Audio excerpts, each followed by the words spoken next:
शं वरुणः शन्नो भवत्वर्यमा शन्न इन्द्रो बृहस्पतिः शन्नो विष्णुरुक्रमः ॐ शान्ति शान्ति शान्तिः।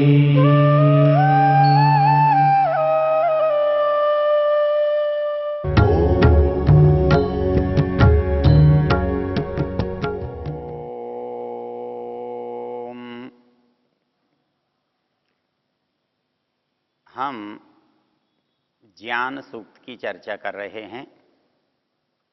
ज्ञान सूक्त ऋग्वेद के 10वें मंडल का 71वां सूक्त कहलाता है। इसका ऋषि बृहस्पति है और इसका देवता ज्ञान है। हमने पिछला मंत्र देखा था, उतत्वं सख्ये स्थिरपीतमाहुर नैनम हिन्वन्त्यपि वाजिनेषु अधेन्वा चरति माययैष वाचं शुश्रुवाम अफलाम अपुष्पा। हमने इसमें देखा था कि हम में से पढ़ने वाले लोगों में से एक गुरु के शिष्यों में से जो होते हैं उतत्वम सख्ये स्थिर पीतमा,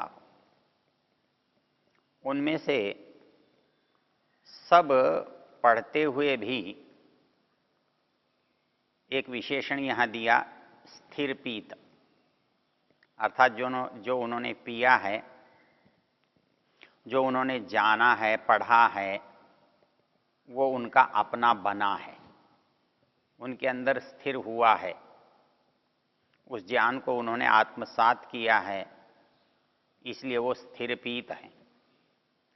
तो उतत्वम सख्ये स्थिर पीतमाहु, जो मित्रमंडल है, सहपाठी गण हैं, उनमें से कोई एक वो उस ज्ञान का सर्वश्रेष्ठ ग्राहक बन जाता है, प्राप्तकर्ता बन जाता है। उसकी जो पहचान है, कसौटी है, वो क्या है? नैनम हिन्वन्त्यपि वाजिनेषु, जो ज्ञान है उसका वो स्वामी है, इसलिए यहाँ पर ऐसे व्यक्ति को वाजिनेषु ऐसा कहा है, वाजिना। तो वाज का अर्थ ज्ञान भी होता है, अन्न भी होता है, धन भी होता है। क्योंकि प्रसंग ज्ञान का चल रहा है, इसलिए यहाँ पर वाजिनेषु इस शब्द का अर्थ है वाक् संग्रामेषु। क्योंकि हमारा जो बल है, एक तो होता है शारीरिक बल, जो पाशविक है, ये ऐसा उपाय है जो बहुत असभ्य है। इसका एक दूसरे पर जो घातक परिणाम है वो शारीरिक चोट, आघात के रूप में हमको दिखाई देता है। लेकिन जो वाणी का है, वाणी का जो संग्राम है, ये बुद्धिमानों का है, बुद्धिजीवियों का है। और इसी से कोई व्यक्ति विजयी और कोई व्यक्ति पराजित होता है। कोई व्यक्ति सन्मार्ग और सदाचार और अध्यात्म का पथिक बनता है, कोई व्यक्ति इसी से सांसारिक व्यापारी बनता है। उसके अंदर जो क्षमता है ज्ञान की, ग्रहण करने की, उसके आधार पर वो सबसे अधिक होता है, ज्ञानवान होता है, समझदार होता है, पहचानने वाला होता है। तो उन्होंने कहा उतत्वम सख्ये स्थिरपितमाहुर्नैनम हिन्वन्त्यपि वाजिनेषु अर्थात ऐसे व्यक्ति को सभी चाहते हैं, पसंद करते हैं, जो उसे अपने साथ रखना चाहते हैं, जो उनकी बात को अच्छी तरह से कह सकता है, जो उनके पक्ष को स्थापित कर सकता है, दूसरे पक्ष के सामने वो प्रबल रह सकता है। इसलिए दूसरे व्यक्ति ऐसे व्यक्ति को पराजित नहीं कर सकते, उससे वो ज्ञान में उसका पार नहीं पा सकते। ये आधी बात मंत्र की उस व्यक्ति के लिए कही गई जो ज्ञानवान बना है, जिसने ज्ञान को अपने अंदर स्थिर किया है, संग्रहित किया है, आत्मसात किया है। इसका जो दूसरा भाग है मंत्र का, वो कहता है अधेन्वा चरति माययैष वाचम शुश्रुवाम अफलाम अपुष्पा। कहता है कि एक व्यक्ति पढ़ तो रहा है, लेकिन पढ़े हुए को वो समझ नहीं रहा है, आत्मसात नहीं कर रहा है, उसके अर्थ की गहराई तक नहीं जा रहा है, केवल वो शब्द को मात्र सुन रहा है, वो आंखों से देख रहा है, केवल अक्षर पढ़ रहा है, उसके अंदर जो तत्व ज्ञान है, छिपा हुआ है, रहस्य है, उसको वो नहीं पकड़ पा रहा है। तो कहता है कि उसके लिए वाणी कैसी है, इसकी एक उपमा दी है। वैसे भी अन्यत्र भी, साहित्य में भी, वेद में भी वाणी को गऊ कहा है, ज्ञान को भी गऊ की उपमा दी गई है। और इसलिए ऐसी धेनु, ऐसी गाय, संस्कृत में धेनु शब्द का अर्थ होता है जो गाय दूध दे रही है, अर्थात जिसका हमें लाभ मिल रहा है, जो ऐसी गाय है, उसको संस्कृत भाषा में धेनु कहते हैं। तो ये कहता है कि अधेन्वा चरति माययैष। जो व्यक्ति पढ़ा तो है पर समझा नहीं है, उसको अच्छी तरह से जाना नहीं है, आत्मसात नहीं किया है, तो वो क्या है? अधेन्वा चरति माया। जैसे एक गाय, गाय तो दिखती है लेकिन गाय होती नहीं है। जैसे कोई व्यक्ति चित्र की गाय को गाय तो कहते हैं, लेकिन गाय के लाभ तो उससे प्राप्त नहीं किए जा सकते, कोई दूध तो उसको नहीं दोह सकता। तो ऐसे ही यदि कोई गाय किसी वस्तु की, लकड़ी की, पत्थर की या किसी चीज की बनाकर रख दी जाए, तो वह गाय भी तो किसी काम नहीं आती, उसका कोई लाभ नहीं होता। कोई ये नहीं कह सकता कि इससे मुझे दूध की प्राप्ति होगी, इससे कोई पुष्टि बल की प्राप्ति होगी।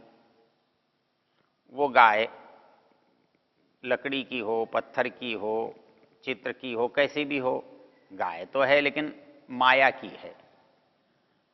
माया का अभिप्राय होता है कि जो वास्तविकता को छिपा दे और उसमें हमें भ्रम पैदा कर दे होने का, परंतु हो नहीं।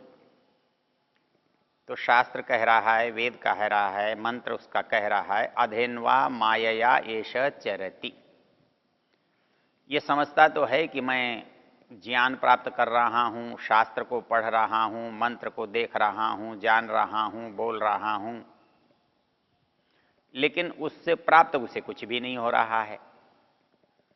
आंखों से देखकर पढ़ नहीं रहा है, कान से सुनकर समझ नहीं रहा है।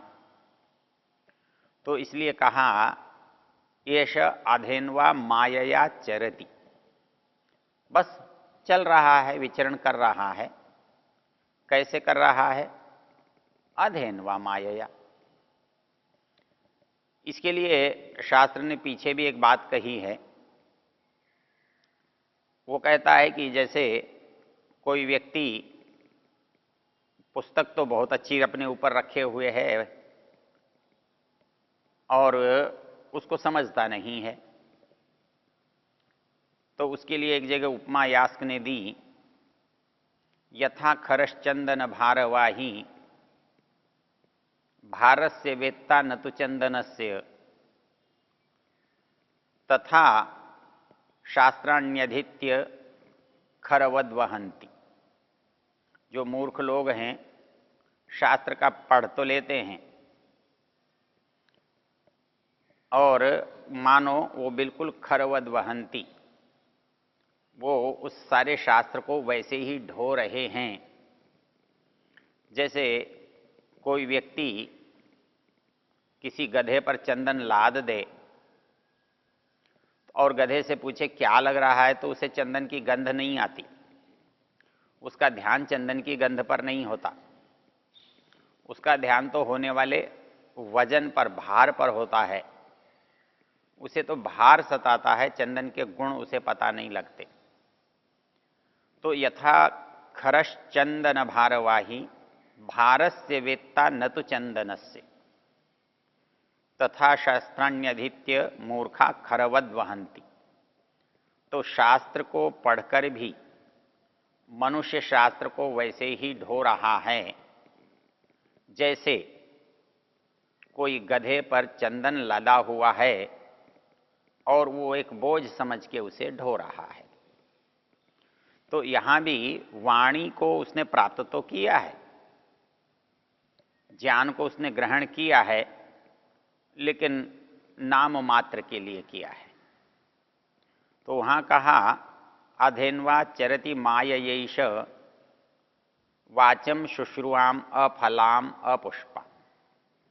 अर्थात कोई पौधा आप लगाएं और उस पौधे में न तो फल आए न फूल आए, तो ऐसे आपको निराशा होने लगती है कि ये पौधा तो व्यर्थ चला गया, इसका कोई हमें लाभ नहीं हुआ।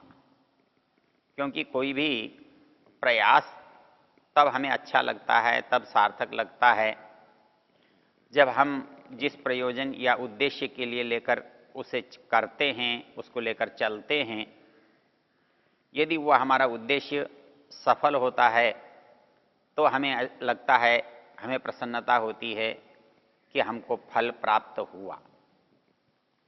लेकिन जो व्यक्ति ज्ञान का उपयोग नहीं कर सकता,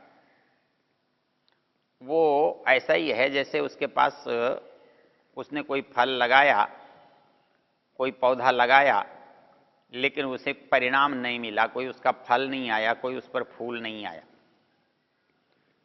इसलिए इस संसार में वो सारे पदार्थ व्यर्थ हैं जो चित्र की तरह हमें मिलते हैं, लेकिन उनका कोई वास्तविक उपयोग हम नहीं कर सकते। इसलिए ज्ञान की जो महत्ता बताई इस मंत्र में, दो भागों में बांटा उसे। पहला भाग तो हमारे ज्ञान का हमारे परिवेश में क्या महत्व है। तो पहली पंक्ति जो शास्त्र ने कही, वेद ने कही, वो ये कही वो कि उतत्वम सख्ये स्थिर पीतमाहु नैनम हिन्वंत्यपि वाजिनेशु। अर्थात ज्ञान से समाज में, साथियों में प्रतिष्ठा होती है, हम उनके लिए उपयोगी होते हैं और उसमें हमारी विजय होती है।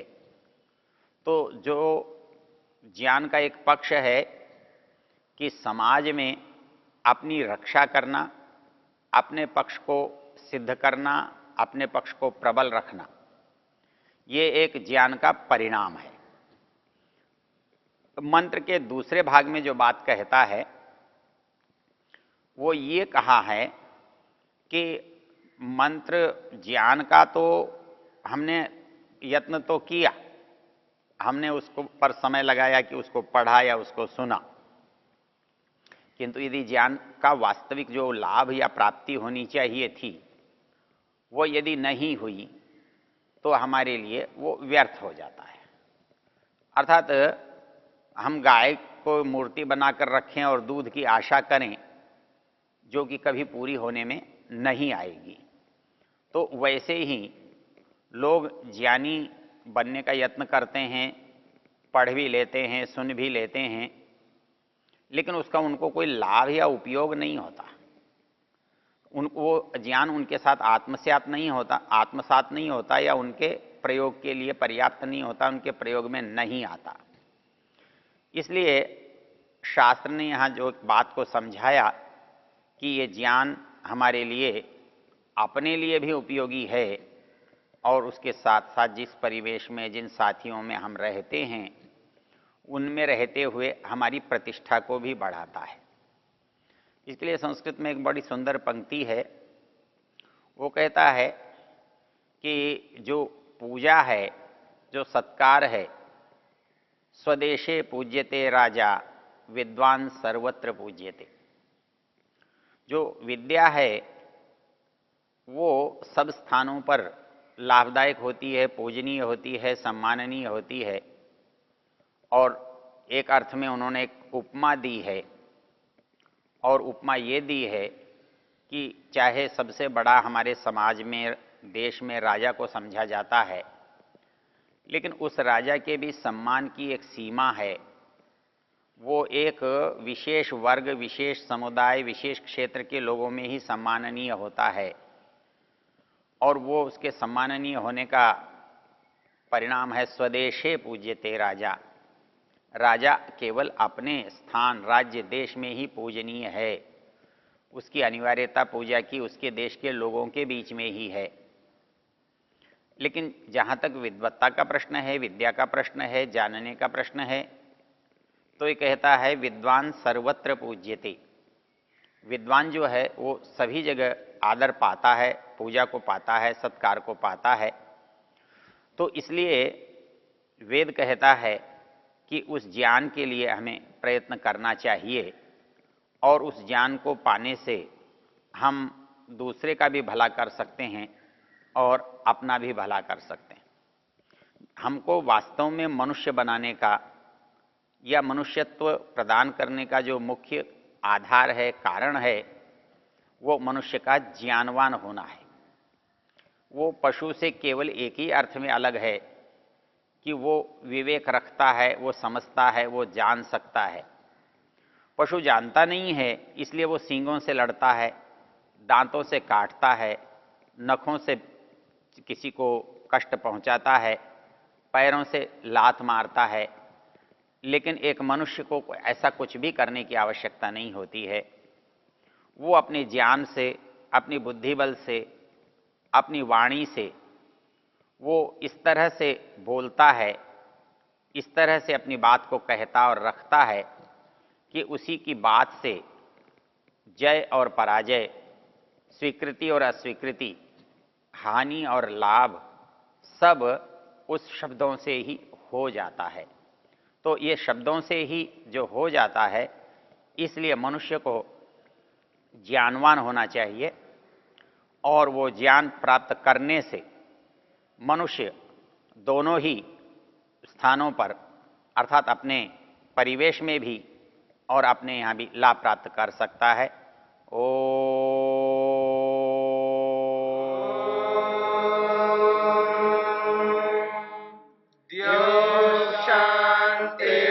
शांतिरंतरिक्षं शांतिर्पृथिवी शांतिरापः शांतिरोषधयः शांतिः वनस्पतयः शांतिर्विश्वे देवा शांतिर्ब्रह्म शांति सर्वं शांति शांतिरेव शांति क्षमा शांतिरेधि। ओम शांति शांति शांति।